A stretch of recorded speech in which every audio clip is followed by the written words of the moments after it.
everyone. So for today's card, I got a little piece of just a light gray cardstock, and then I'm using stamps from my The Best Sentiment set, and I'm inking up the baby with Stampin' Up's white craft ink, aka pigment ink. And then once I've stamped it, I'm just using my heat tool to dry the ink, just so it's dry faster, because otherwise it takes forever to dry.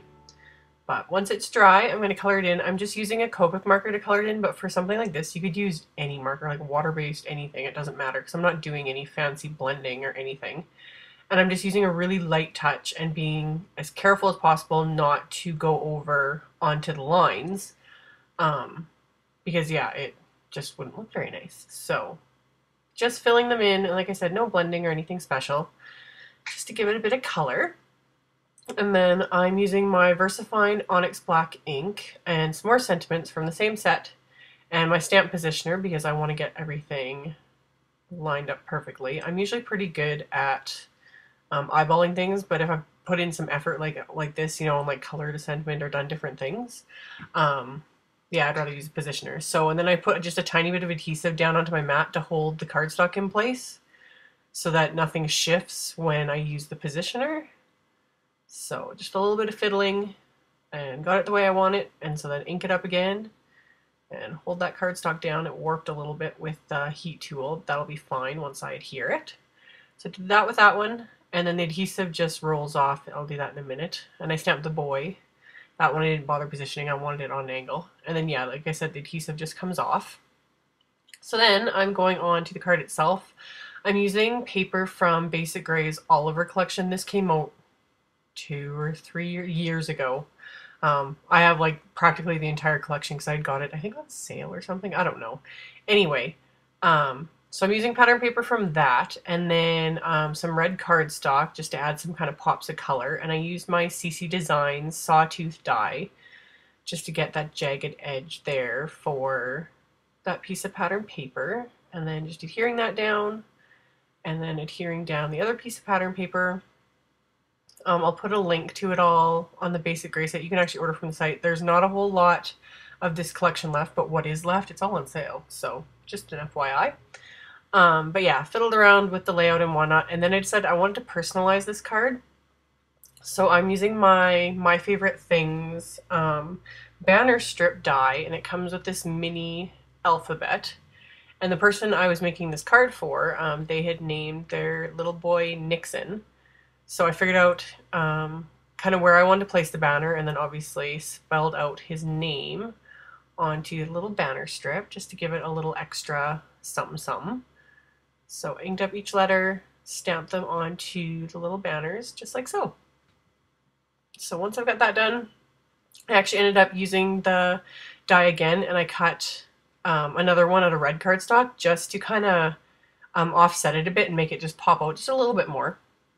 So, and then I used my Tombow Mono Multi to adhere the two banners together, just to make things a little bit easier before I adhere it to the actual card. So, simple, simple. And then I'm just going to use the same thing, use the Tombow Mono Multi to adhere it to the card before, or the card front, before I trim off any of the pieces that are sticking out. So once I've got that the way I want it, and it's just a matter of flipping over the card front and just using my scissors to trim along the edges. So then that is all done. And then for the main image that I decided to use on my card, I had these little woolies that came with the Oliver collection.